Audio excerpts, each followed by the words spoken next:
What's up, guys? Welcome back to another trading recap with me, Oscar. Today I'm going to review my fifth real capital trade. I've been looking back at some things that I have been doing wrong, and the trading recaps video is a very good thing because I can go back and review what I did wrong. I should probably organize them better within text also. I have, of course, my real entries and exits, but I don't have that small line that should be needed with text that I will add right away. So here's my real capital trading spreadsheet. You have all the basic stuff, entries and exits, goods, but I should also add mistake.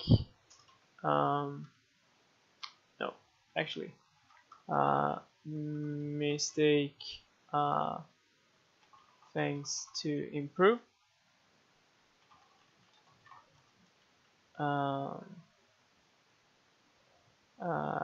Mistakes. What's the opposite? So, good things, or I don't know, positive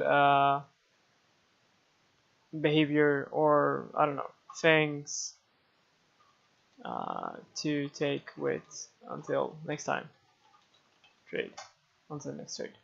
So, and then just I'm going to just make this so I can just write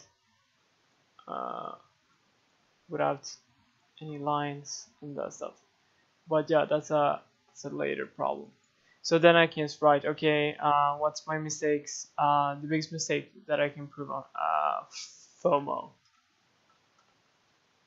And then if I get, I don't know, like let's say I got 3 out of 5 FOMOs, then I know, okay, my biggest mistake or my biggest repeating mistake that I make is FOMO. So that's a key thing that I had forgotten about, and that is really good to keep on practice and keep on having, so that I get more organized of what's my flaws. Because sure, I can make videos, but then I have to rewatch them over and over again, and that might be good to remember myself what I did wrong and what I should improve on and what I should keep on taking. But this is also a good way to organize it better. But let's get into the trade. I did a trade on NNDM. My pick rate on this was meh, and that should be even it's not terrible, but after I've done some looking into this particular market environment and then looking at what I did, makes this laughable. But let's get into trade. Overall, down like 117 bucks. I don't want this to get out of hand, so I'm going to keep it really small until I'm consistent. So until I have like, I don't know, 7 green trades or something, like consistent numbers of green days, then I'm going to size up. And of course, as always, as I want to get my tracking done, I also plan to size up then.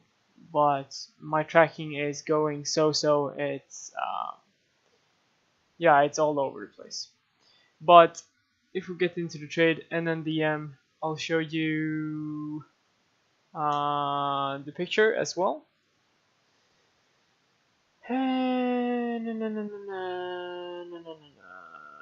Probably. So, overguess is short on my part. Check YouTube videos for in-depth explanation. Yeah. So here's the entries and exits. So I entered at 273 and I exited at 287. First off, real props to me right away for cutting losses quickly, sticking to my plan actually on this trade, which is really good. So my exit is about here. I entered in here.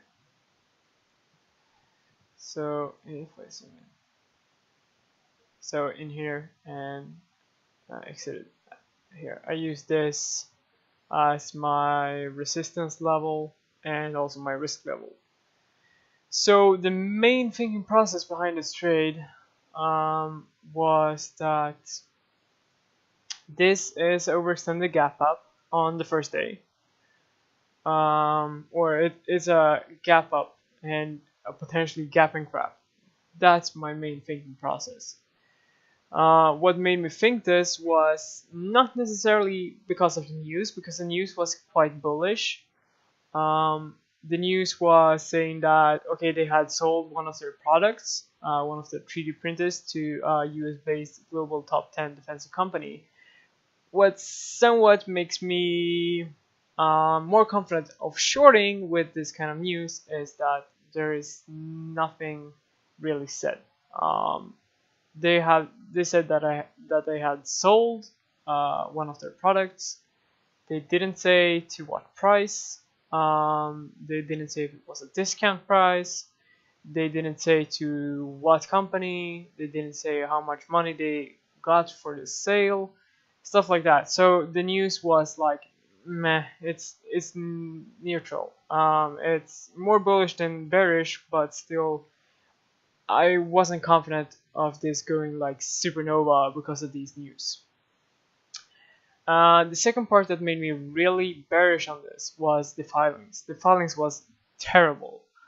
I don't know. They had this ads. I can't I can't explain it in depth as of right now, but basically they had a bunch of shares that could be exercised at what was the price? Yeah, it was at least within this range. I think it was in the twos even, or something like that. So I was totally bearish on this, and it turned out to be overall. If I had shorted at the top, of course, I could have been doing great. Like it gapped down today as well. So short, great short. And overall, I think this is going to like collapse, but not today. I'm bearish, but I'm bearish more on the long side, on the long period of time. But so enough shouting about other stuff. The main thing that I did bad or that I can improve on until next time is don't short until the chart tells you to, because this is basically it's making a higher low and then it starts squeezing, starts squeezing and just simply ripping up. And after this trade really set me back, somewhat mentally also, because I was getting more and more frustrated. Because we have this kind of market environment as of right now where we have these huge gap ups. We have GLMD today, which gapped up over like 180%, which turns out to be just a gap and crap. We have what else? We have. Give me one sec. We have SBOT.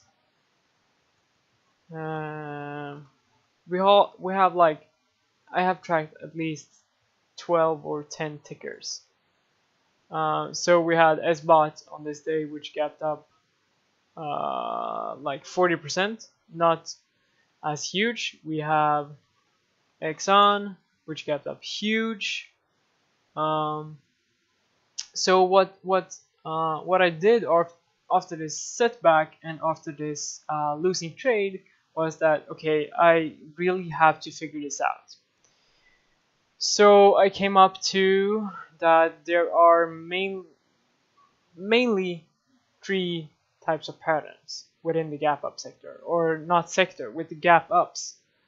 We have the gap ups with a morning push that usually fades all day or has some stuff ties. We have the gap up fake out, meaning that it gaps up, it has this flush, and then a fake out and a squeeze. This I would categorize somewhere in between them because it has a morning push, but then also we have this fake out. Overaggressive shorts are getting in here as this is looking toppy, but then they're getting squeezed. So, and we have the last one, gap and crabs, like GLMD, which is gap and crab, basic.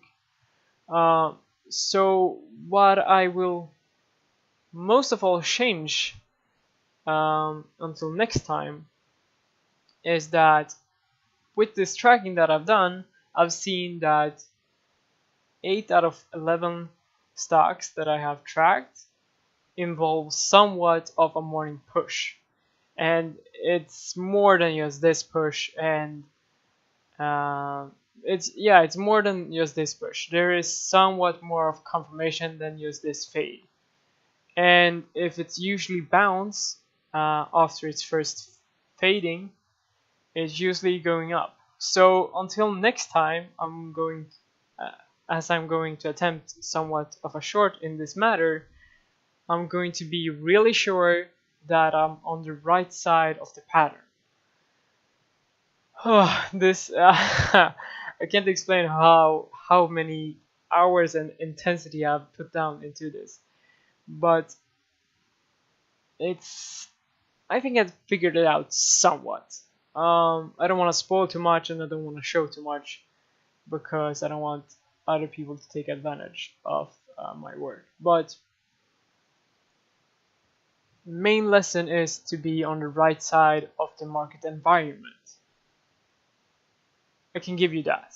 Like, just look at Exxon the first day it's bright, and from that you can see stuff. So we got the gap up, the fake out, and the squeeze. I'm showing you guys too much now. VKTX, a perfect example of exactly that as well. Let's see when that was. Probably back here, yeah. We got the big gap up, it was, I don't know, 30% or something like that. We got the fake out and a squeeze, and then a continuation. So it's not rocket science, and I'm not getting mad. I'm seeing patterns, yes, but they exist. So main lesson, guys, is be on the right side of the patterns and be on the right side of the market environment. It can be really tricky sometimes, but you have to keep on tracking, and I will be so much more happy when I can really explain this, when I have made profits out of the patterns that I see, because then I can be more confident in the things that I'm saying as well. But overall, I'm going to keep on tracking this, getting my head around this. Also not trying to make it too complicated. I have a tendency of doing that, but I'm trying to not do that. So that's everything for today, guys. NNDM, to summarize what I did wrong, to summarize this trade. Basically, over-aggressive trade on the wrong side of the momentum and on the wrong side of the market environment. Be meticulous about the market environment especially. Until next time, peace, guys.